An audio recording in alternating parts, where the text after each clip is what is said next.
Saya Abdullah Fakih, NIM 1908096046, Prodi Teknologi Informasi, Fakultas Sains dan Teknologi UIN Wali Songo Semarang. Adanya saya di sini yaitu untuk menjelaskan tentang materi kuliah, proses, kaidah dan metode periwayatan hadis yang ada dalam materi kuliah Ulumul Hadis. Video ini ditunjukkan kami susun untuk semaksimal mungkin guna memenuhi tugas mata kuliah Ulumul Hadis. Kami ucapkan terima kasih atas bantuan dan kerjasamanya dari pihak-pihak dalam suksesnya menyusun maupun pembuatan. Langsung saja, sebelum menjelaskan proses kaidah dan metode periwayatan hadis, saya akan sedikit menjelaskan tentang pengertian hadis. Hadis adalah sumber ajaran Islam yang kedua setelah Al-Quran. Dilihat dari periwayatannya, hadis berbeda dengan Al-Quran. Untuk Al-Quran, semua periwayatan ayatnya berlangsung secara mutawatir. Sedangkan hadis Nabi, sebagian periwayatannya berlangsung secara mutawatir dan sebagian lagi berlangsung secara ahad. Namun demikian, hadis memiliki peranan dalam menjelaskan setiap ayat. Al-Quran yang turun yang bersifat muhkamat maupun mutasyabihat, sehingga hadis ini sangat perlu untuk dijadikan sebagai sandaran umat Islam dalam menguasai inti-inti ajaran Islam. Pertama yaitu periwayatan hadis. Periwayatan hadis merupakan dua kata yang diserap dari bahasa Arab, yaitu periwayatan atau dalam bahasa Arab dikenal dengan kata ar-riwayat, dan kata hadis yang diserap dari kata al-hadis. Menurut istilah ilmu hadis, yang dimaksud dengan ar-riwayah atau periwayatan hadis ialah kegiatan menerima dan penyampaian hadis, serta penyandaran hadis itu kepada rangkaian para periwayatan dengan bentuk-bentuk tertentu. Jadi, seorang tidak berhak meriwayatkan hadis tersebut apabila menghilangkan kata-kata atau menambah kata-kata sendiri. Sehingga terreproduksilah hadis-hadis yang hanya sesuai dengan pemahaman sendiri mengenai hadis-hadis tersebut. Kaidah periwayatan hadis. Dalam menyampaikan hadis, Rasulullah SAW tidak melakukannya dengan satu cara saja, namun beliau menyampaikan dalam berbagai macam, sesuai dengan bentuk-bentuk hadis yang terdiri dari perkataan atau sabda, yang mana Nabi menyampaikan di muka banyak orang. Kemudian tulisan, seperti ajakan-ajakan Nabi untuk memeluk agama Islam kepada berbagai kepala negara dan pembesar daerah yang non-Islam lewat surat. Yaitu yang ketiga, pembuatan yang dilakukan di depan orang banyak di masjid atau pada malam ataupun subuh ketika zaman Nabi. Kemudian takrir dengan cara meminta penjelasan dari sahabat dalam amalan ibadah sahabat yang belum pernah dicontohkan langsung oleh Nabi. Yang terakhir adalah hal ikhwal, berupa keadaan Nabi yang sesungguhnya bukan merupakan aktivitas Nabi. Karena menyampaikan hadis Nabi bersifat pasif saja. Pihak aktif adalah para sahabat Nabi dalam arti sebagai perekam terhadap keadaan Nabi tersebut. Para ulama ahli hadis mengistilahkan kegiatan menerima riwayat hadis dengan istilah at-tahammul. Sedangkan kegiatan menyampaikan atau meriwayatkan hadis kepada orang lain diistilahkan dengan al-ada. Kemudian metode periwayatan hadis. Adapun metode at-tahammul wa adaul hadis tersebut adalah antara lain yang pertama itu as-sama, mendengar. Metode periwayatan as-sama adalah menerima periwayatan hadis dengan cara mendengar langsung dari sumber riwayat atau guru hadis, baik guru tersebut membaca hadis dari hafalannya maupun guru tersebut membaca dari kitab atau catatan hadisnya. Begitu pula murid mendengar, kemudian mencatat hadis riwayat hadis yang didengarnya, atau hanya mendengar saja dan tidak mencatatnya. Menurut jumhurul ulama ul hadis, penerimaan riwayat hadis dengan metode as-sama merupakan cara yang paling tinggi derajatnya. Karena pada masa Nabi Muhammad SAW, metode as-sama inilah yang sering digunakan. Para sahabat mendengar sabda Nabi Muhammad dengan seksama, kemudian para sahabat saling menyocokkan sabda yang telah didengarnya.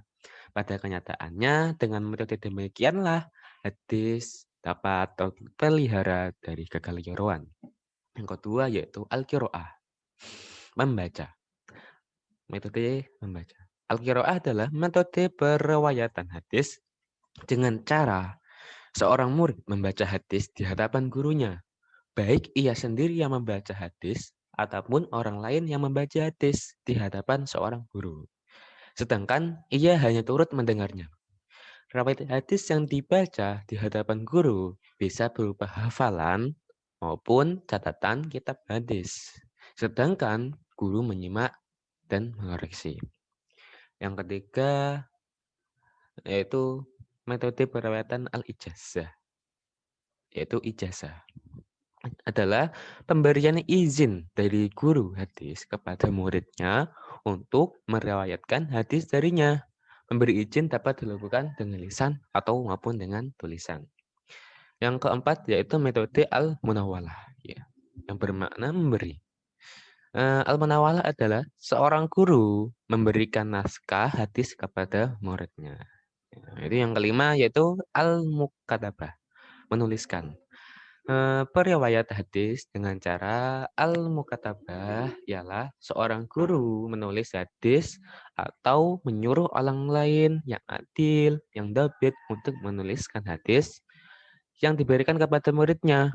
Baik murid tersebut berada di hadapan guru ketika hadis itu ditulis ataupun ia berada di tempat lain. Meskipun tidak menjadi persyaratan mutlak, hendaknya murid mengetahui tulisan tersebut adalah tulisan gurunya atau tulisan orang yang diperintahkan gurunya. Yang keenam yaitu metode periwayatan hadis al-i'lam, memberitahukan, yaitu periwayatan hadis dengan berdasarkan kepada pemberitahuan guru kepada muridnya tentang hadis atau kitab hadis yang telah diterimanya. Yang ketujuh, eh, metode periwayatan al-wasiyah, wasiat. Metode periwayatan hadis al-wasiyah adalah periwayatan hadis berdasarkan kepada kitab hadis yang diwasiatkan guru ketika hendak melakukan perjalanan atau wafat. Detailnya, seorang guru hadis mewasiatkan kitab hadis yang diriwayatkannya kepada orang lain ketika hendak melakukan perjalanan atau sebab meninggal dunia. Yang terakhir yaitu metode al-wijadah, penemuan. Metode periwayatan hadis al-wijadah ialah periwayatan hadis yang berdasarkan kepada catatan hadis orang lain tanpa melalui cara al-munawalah dan al-ijaz. Maksudnya ya seorang mendapati hadis sebab menemukan naskah hadis orang lain, baik menulis naskah tersebut semasa ataupun tidak, pernah bertemu ataupun tidak pernah, dan pernah meriwayatkan hadis dari penulis ataupun tidak. Lanjut. Proses periwayatan hadis. Dalam proses periwayatan hadis, jumhurul ulama al-hadis, ahli usul fikih dan ahli fikih menetapkan beberapa syarat bagi para periwayat hadis, yaitu sebagai berikut. Yang pertama, yaitu Islam. Seorang perawi harus muslim, dan menurut ijma, soal berarti tidak sah bagi seorang kafir. Yang kedua, yaitu balik. perawinya cukup usia, balik yaitu cukup usia ketika ia meriwayatkan hadis. Yang ketiga yaitu adil. Adil adalah sifat yang melekat pada jiwa seseorang yang menyebabkan orang yang mempunyai sifat tersebut tetap bertakwa, yang menjaga kepribadian dan percaya kepada diri sendiri dengan kebenarannya, menjauhi diri dari dosa besar ataupun dosa kecil, dan menjauhkan diri dari hal-hal yang mubah. Yang keempat, dobit. Dobit adalah terikat perawi saat penerimaan dan pemahaman suatu hadis yang ia dengar dan hafal sejak waktu menerima hingga menyampaikannya. Penyamaan hadis itu ada kalanya berupa hafalan, peristiwanya, dan ada kalanya berdasarkan kitabnya. Namun, para muhaddisin sangat berhati-hati dalam meriwayatkan hadis. Dengan kedua bentuk itu, mereka tidak memperbolehkan seorang rawi meriwayatkan kecuali hadis yang terbukti kebenarannya. Maka apabila yang terjadi adalah hal sebaliknya, atau ia meragukan suatu hadis, maka ia tidak boleh meriwayatkannya.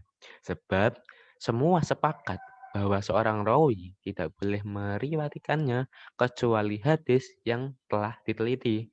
Dan bila ia ragu, maka berarti ia meriwayatkan sesuatu yang tidak dapat dipastikan keasliannya dari Nabi Muhammad SAW. Dan dikhawatirkan telah terjadi perubahan padanya. Sehingga ia termasuk orang yang terkena ancaman Nabi, yaitu orang-orang yang berdusta dalam meriwayatkan hadis. Lalu hadis yang diriwayatkannya itu termasuk prasangka, dan prasangka itu adalah perbuatan yang paling dusta.